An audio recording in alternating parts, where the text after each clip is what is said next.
Extendemos un cordial saludo al doctor Leonardo Fabián Herbea y a quienes nos están viendo. Nosotros somos estudiantes de la Universidad Estatal de Milagro. En esta ocasión presentaremos un trabajo grupal de la asignatura Estadística Descriptiva. Los integrantes son Diogo Alexander Berauca Quispe y mi persona, Washington Josué Pico Cedillo. El tema que presentaremos es datos y estadística y medidas de tendencia central y de dispersión. Metodología. En este proyecto de estadística descriptiva se va a resolver un caso práctico sobre talla y peso en un hospital pediátrico mediante el uso de las medidas de tendencia central y de dispersión, las cuales nos ayudarán a brindar información sobre el grado de variabilidad de la población, informar sobre el centro de la distribución de la muestra.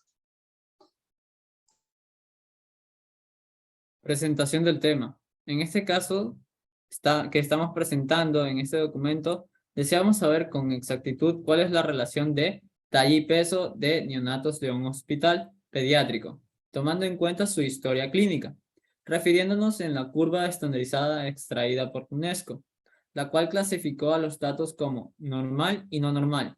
De esta forma se obtuvieron los siguientes resultados. Como pueden ver, los resultados del ejercicio en neonatos normales y neonatos no normales. A continuación presentamos dos tablas, las cuales son las tablas de resultados de los datos normales y de los datos no normales. Datos, la media. En este caso, la media la obtuvimos mediante el cálculo y la sumatoria de todos los datos dividido para el total de todos los datos presentados. Con los datos normales arrojó un resultado de 5,7. Por otra parte, los datos no normales arrojaron un resultado de 2,7 en media. Mediana. La mediana obtuvimos con la sumatoria de los datos que se encuentran ubicados en la parte central, dividido para 2, ya que en este caso los datos son pares. Arrojó un resultado de 5,5 con los datos normales y con los datos no normales un resultado de 3. Moda. En este caso son los valores o los datos más frecuentes, las cuales con los datos normales son de 5 y 7 y con los datos no normales son de 3. Varianza.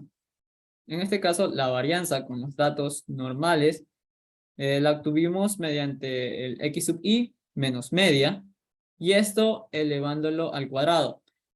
Esto lo aplicamos con cada uno de los datos y luego lo sumamos y lo dividimos en este caso para 9, el cual arrojó un resultado de 2,46 con los datos normales y con los datos no normales arrojó un resultado de 1,73. Desviación estándar. La desviación estándar la obtenemos a partir de la varianza, ya que es la raíz cuadrada de esta misma.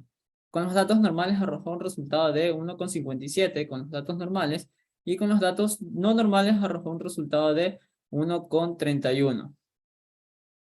Coeficiente de variación. Con el coeficiente de variación la obtuvimos con la resta de la desviación estándar y la media multiplicado por 100.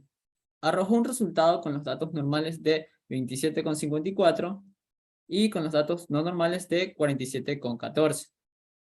Los cuartiles. En este caso, los cuartiles se dividen en 4 partes. Cada uno se divide en el 25% de los datos. El primer cuartil es el valor que se multiplica por 25 y el tercer cuartil por 75.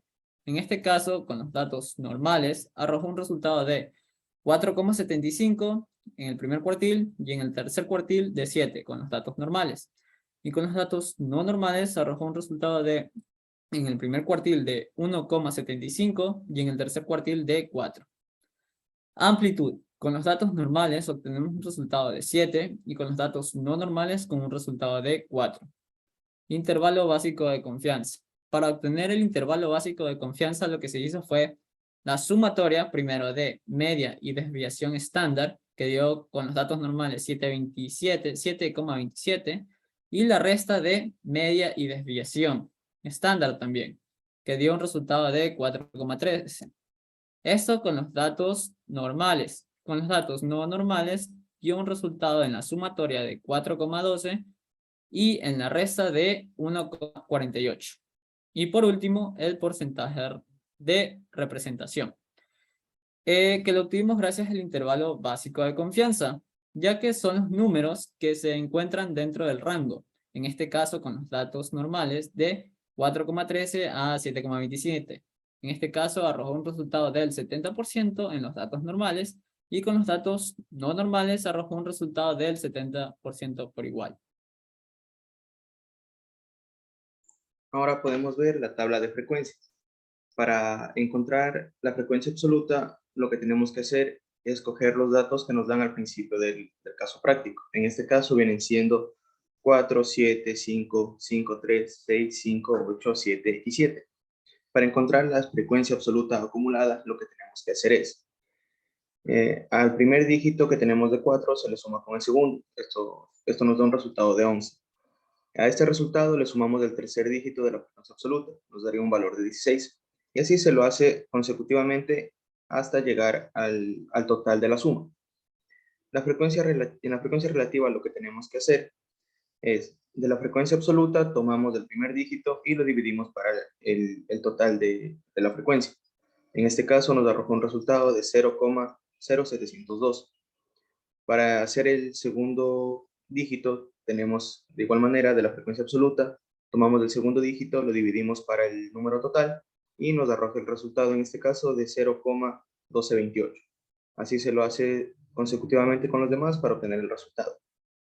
La frecuencia real acumulada, como se puede observar, es la suma de la frecuencia relativa, que es el primer dígito con el segundo, nos da un resultado de 0,1930. A este resultado se lo suma el tercero, que es 0,0877, dándonos un resultado de 28,07. Y así se lo hace sucesivamente hasta culminar con el total. El porcentaje de frecuencia relativa. El porcentaje de frecuencia relativa se lo saca de la siguiente manera. La frecuencia relativa se lo multiplica por 100, ya que queremos encontrar un resultado. En este caso, del primero sería del 0,0702, se lo multiplica por 100 y obtendríamos un porcentaje de 7,018. Vemos que hay un cambio del 2 a 18 debido a los decimales que se han aproximado. Esto se lo hace con todos los datos y el total nos debería dar el 100%, que no se puede pasar de eso. Y en el porcentaje de frecuencia real acumulado, tenemos que hacer el mismo procedimiento con los anteriores, que sería el primer dígito, sumarlo con el segundo, que nos daría un resultado de 19.2982. Y ese resultado lo sumamos con el tercero, que en este caso es 8,772 y nos da un resultado de 28,0702. Y así haríamos la suma con todos los dígitos hasta que nos dé el 100%. Esta es la tabla de frecuencias de los datos no normales. Como se explicó anteriormente en la tabla de frecuencias de datos normales, podemos ver que es el mismo procedimiento. Lo que ha cambiado en esta tabla, obviamente van a ser los datos, ya que tenemos datos diferentes a los que se nos presentaban en lo normal.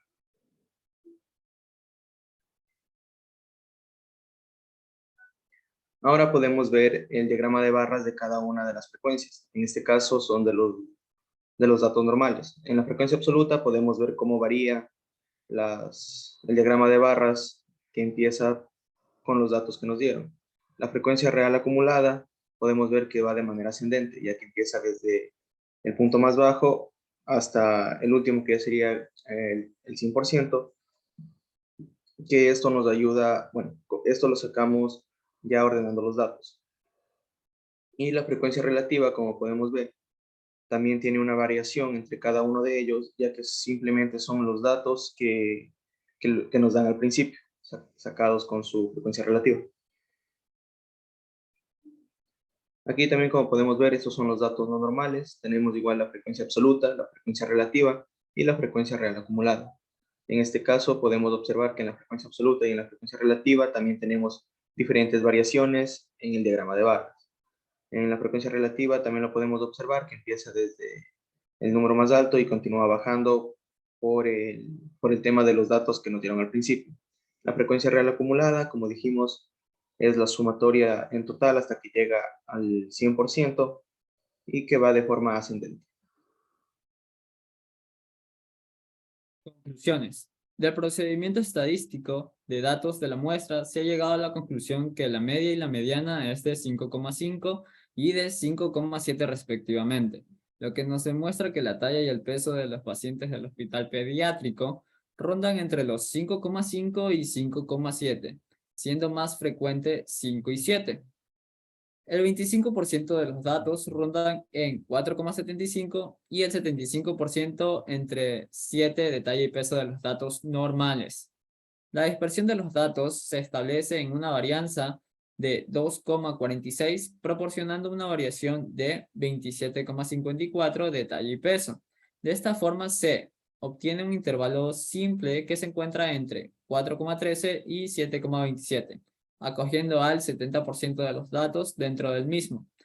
Esto se corrobora con un coeficiente de variación de 27,14%. Para concluir, podemos decir que los datos recogidos sobre los neonatos no normales en relación con su talla y peso, según su intervalo básico de confianza, podemos ver que acoge al 70% de sus datos.